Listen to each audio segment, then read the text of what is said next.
ebeya ma o enye yare we a aba ka menim se Ghana fo nyina do mani to oman so bebre nwini se oman no na esese omodwere ho ne nnuanu bi so ayade ebiru do mbotom sika ya ade boa oman ne papa da bebre na ebi o ma no se me twen aban tena ho ne fa sa che odom fam ho na abehu se onoko ohoi eyeje nkranfo sa na meka no metia na metwa eno ano no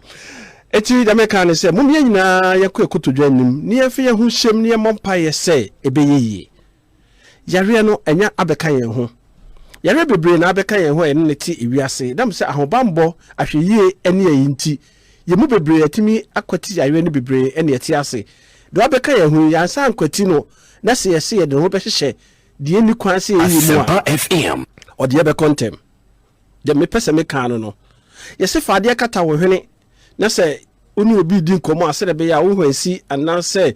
wantesu firi wanu mu ba ne ye no enko nipa no ananse nipa ne de ne ma wo ho a osibe de da bi nyame ebo me ho ban nyame bo obi a ho ban osofu kura nyame ebo no ho ban sofu na so mompa ye ma no nya nkwaje no ono kura hia nkwaje ni bi nyame ebo ye nyina ye ho ban odusini kru nyame ebo no ho ban eni esum bia wo mu bia no nyame no ebo ye nyina ye ho ban it osoro boa do boa ne ho na me kam no kire mo se ene me wo adepa bi eche mo nim se adwuma die we esi eye Ghanaian German Center for Jobs Migration and Reintegration for ensa omo ena ehwe madwumadie osome bia omo ene boye ho ka ede adwumadie eba eye afidie so na ya na mo nim esese ye ko office ne no mkodi nkita ho ne ayi bebre omo ye job fairs bebre omo ye career guidance omo ye normal bebre e de boa e ma nipa enya adwuma ye minim bebre na afa afidie so enya adwuma ye na obi beka se sa covid-19 bai office no omo se omo mbie na be de ye ne omo atimi adi nkita ho adwuma bi asaba enam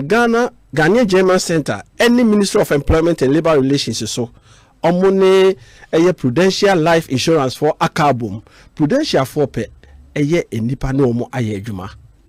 etiwa wako school tertiary anase wasi wo sa certificate ni bi ne enanwumre tie ye kwa homa no so ne ye ne eye advisor owo eye Ghanaian German Center for Jobs Migration and Reintegration for akache ene ye maame ba ko ono so Prudential Life a omo ne Asempa94.7FM ya kabo mu se adwuma ye ka no fi ha de bia no ebia beda ho na tie so wo omre na aso a eye covid-19 nwe ya otam nie ye kwa ahoma no so ye semre mini kan ma o makwa aba opanyin Kwaku Yeboa advisor memo akwa aba do ba Asempa94.7 akonta mejo so mechia atiefo Tifo Joso mame eye kokui buli oseme mo akwaba yo mejo so medase na apomu ti se mumi no apomu boko nyamiado ye de nyamiase dedi kan me ko eye opanyi Kwaku Yeboa wo de fie ha de bia wo na wote ha advisor che se oda eye dwumadi eye GIZ akrabata eye Ghanaian Center any Ministry of Employment and Labor Relations we advisor to Ghanaians on pese omo ba fie eno mo wa ha so mo use ko mo pa adwuma se da be on benya adwuma omo ko school ko sia iso be no papa maboda ru no na ene de Prudential Life Insurance for eye den ene omo no ma be kan boom say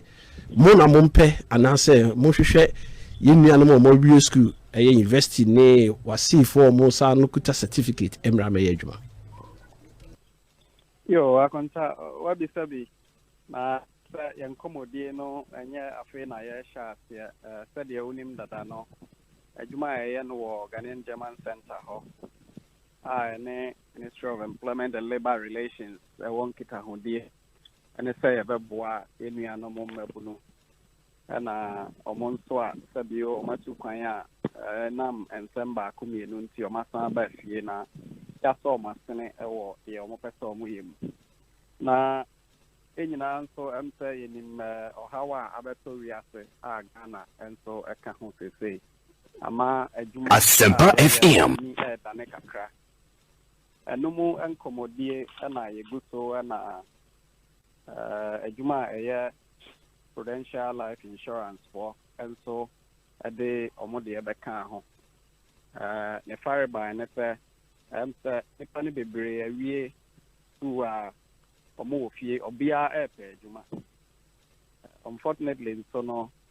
ejuma no de ye nyina ye pe no ye nya enti na efe ye pe kwa hodo so a ebehwe ejuma ahodo no de ebetimi aboa na sabi se ye nyina ye ntimi ankoye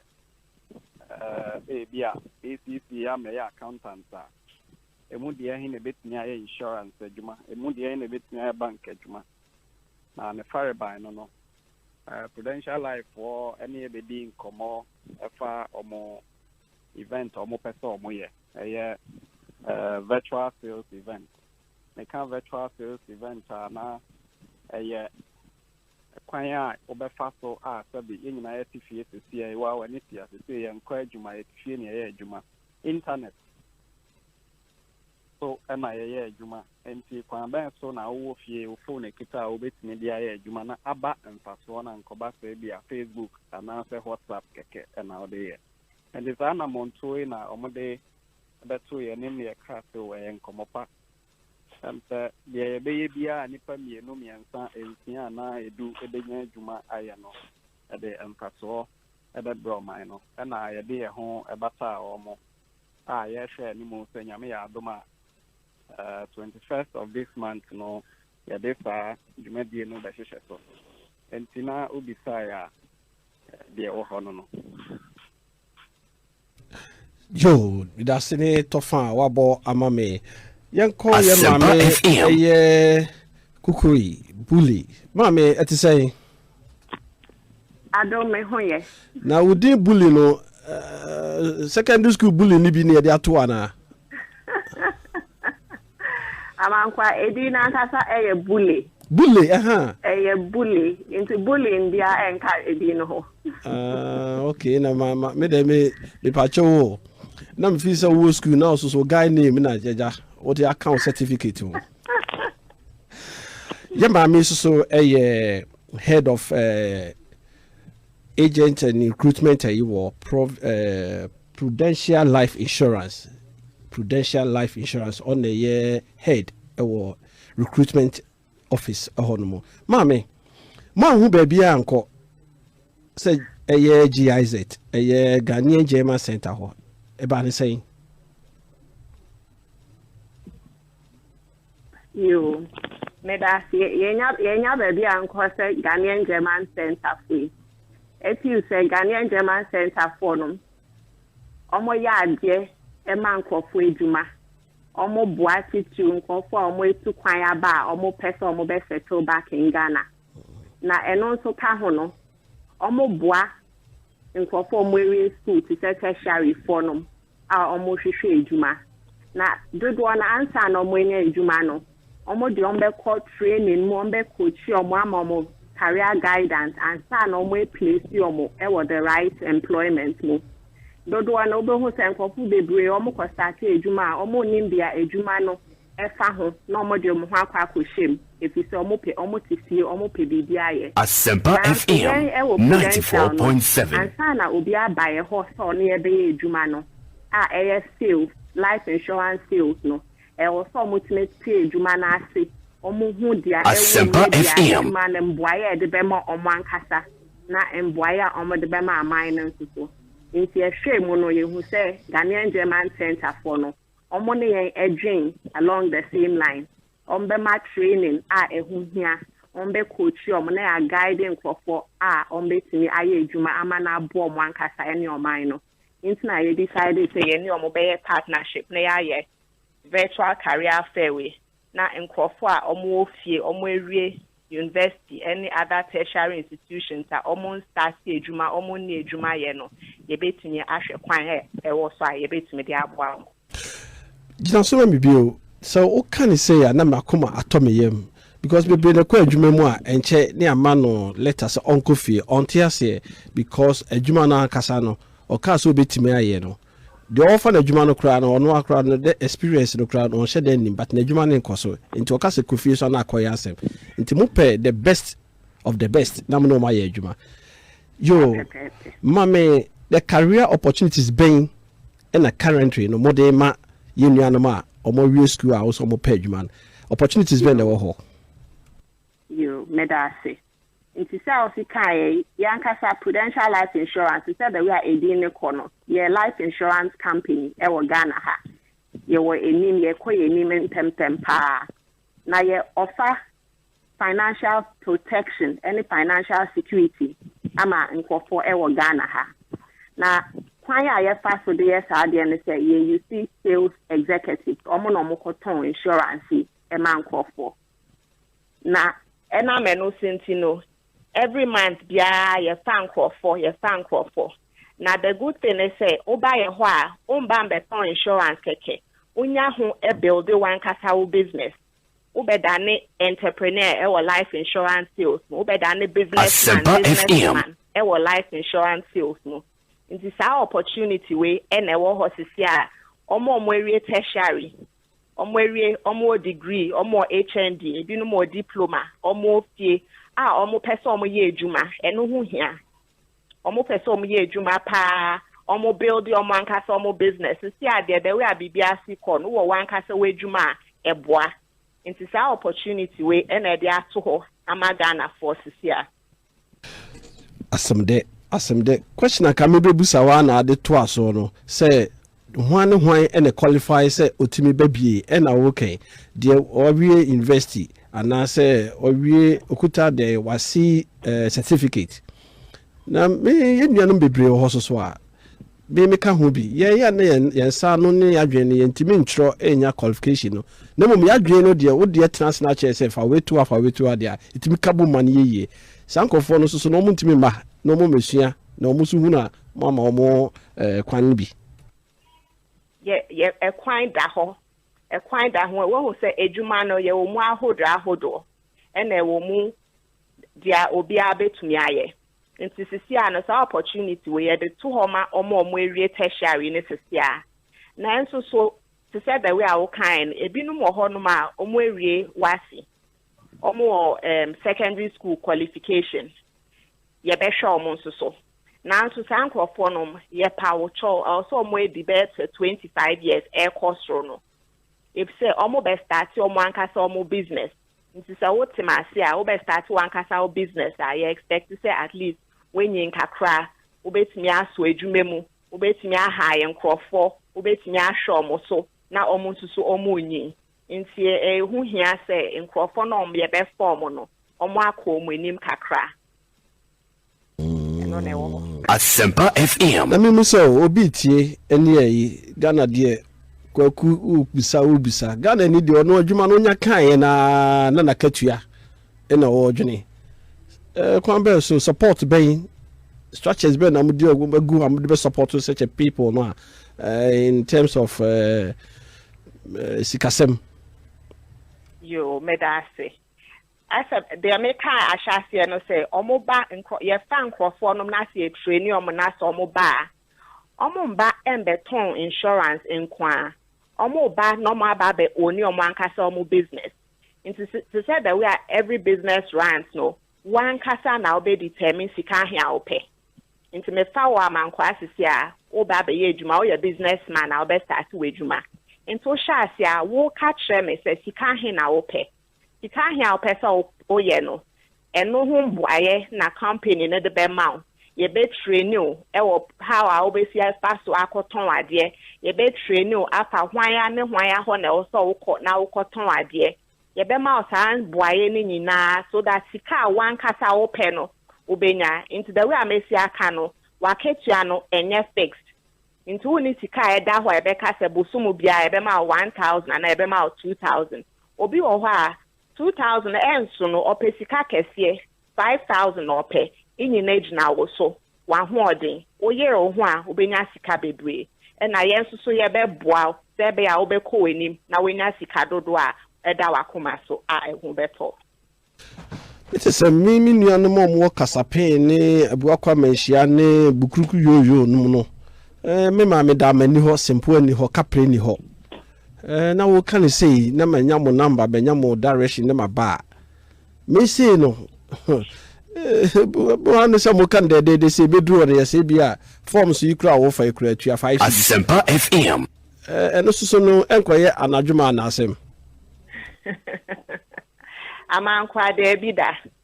de ye ne say asase no ye career fair no ye ne virtual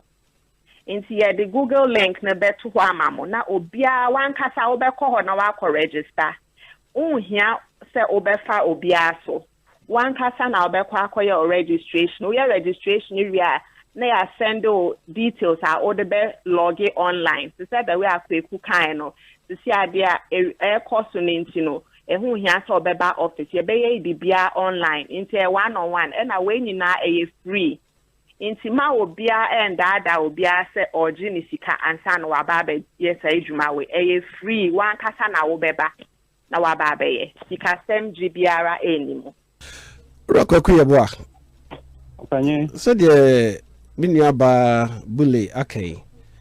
na da bia nimu ne ye ne mo ye adwuma ya ache be say 1 year and over and na sponsor program ya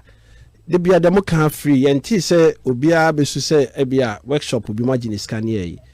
de minia ba akai o mo be ka mo hui no kre kan bibi kire me ya konta mpe sade odi kan no ye adwuma ye dia free and niska na evidence so wadi ho dance se obia into anamo bi se bia obi agenete ko na asempoa de tiene se efa se ye ka ho nti no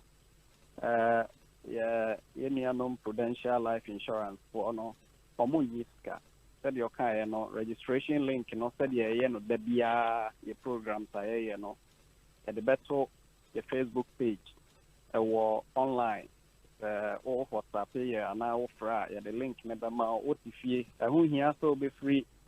Asempa FM bank crime so ba be registration otifie ufa phone na wire registration no nyame ya adom 21st time do ya the program no online banka sa be log in otifie ana we take part water training event mo enti sikatia bia na said the bia ye bo modero no ye bestress ofre obi na so ka tro sefa tempo abra na memoa na register na mebo ama ya fa wa na kese onka adwuma ye no akonta yo we sa ya waka no bibia boko online na kasa question no kram be bisa say mo be bibi say o panyin say mayen kan ye humom engu ba bi say ye workshop ni yi na say ye nye ye fair bi ana say ye kan ye humom ye be kan ho abom kura bi aye bibi kura ni kwa say ye 20 obe mu Ghana for be tro more applications ana some be call online na ko ye bibia ni e kwan be so e na mo de be train wo mo yo medase inti enwa na waka no o mampanyin akasa ye nyina ye nim dia course no inti o mampanya e de ato ho se enye se ye hia ebro 25 eno so pepepe na ye nso ye di omo a ye dwumemfo ho hia ye e o se make sure se obia ye safe inti protocols a ye de ato ho ama ye nyina no eno aso na ye nyina ye di inti na medi kan kai fair we ye no virtual into virtual na online obiara enhia into nkopo be brave 400 500 ko betimi log on na mom edu say ye be train omo no ye be di mboaye ne so enya dia ye be ye training ama nkofo a omo bro sa number Asempa FM na say so ya start ye training to the online into if I say ye bet na fie no kai se me kai se ejuma we ye nkofo ejuma inti nkofo edwuma e o se course no mu didi yare aba but still omo be didi inti omo edwuma training no ye no online at the ton na on beton among customers nso so ye no online inti sa mboaye ni na ya hwehwe ato honom inti mo bia ansro omo adwen ye dwen obi aho inti ebedi so sa yo with the Yemlin Tino, numbers bay and I can't bear so no befa it me afremo. Yo, medase. And see they do can't no. You can just be anymore into go straight onto your Facebook and as your Instagram page. Oko Ghanaian German Center for page to Facebook ube link no honum for registration. Oko Pro Life Ghana also see a Prudential Life for page or Facebook and Instagram. O type it Pro PRU Life LIFEGH a word back o type it kohonuma ube who say Google link no honuma or the be register. Into all your registration is repair your best fro your best you know obedient common amount fair virtual fair link. Now wait me join it on the 21st. And also can hono your telephone numbers are mo bet me afresh the mo person mo ye enquiry and BBS to adwim wa opese obisa obet me dial numbers we amankwa met me abo numbers na ma Pacho mo anonko yo 055 968 7879 and a number back so 026 423 1040. More friend numbers we bia obi befa na waboa o a efa sa ejumade we ho. Asempa FM. Aha asempa ne dia brem Ghana for ene ye ka no sa COVID-19 e de sesan bebre na aba. Se say wa wonim eye computer mu no emre edu se eso kosua sa de we. Adwuma na da ho no bebre si binya adwuma me pa adwuma ye adwuma na abeda ho no no eno an say oni Ghanaian German Center for Jobs omune eye Prudential Life Insurance na ka bum say omo fa nipa enam say Ghanaian German for no ema free eye workshop tutorial ne ana so mo de kire wo man hunu ade ni nyina ni so no bebre be call school bi tuase ansa na wanya certificate na da copy adwuma Osebra no found go through the workshop no mu free name numbers of that to me says so ma 055 96 87 879 Mrs. 055 968 7879 and 026 423 1040 and now Facebook so no obetima call Ghanaian German Center one word Ghanaian German Center and no okohon ma be ho link no na wa registration no and na oko Pro Life GH and so Prudential for almost so no website with a link no na also no mo ede nkita ho na unya adwuma na kan hu se ya no abompaya ma multimedia group ye de adepa ene ebremo ye wo ade a oye aha na asempa no so ne kura Mr. Kwaku Yeboa advisor de na abeka twato Rakoku aso Rakoku ahoma na drop ho yo aha ene edum besie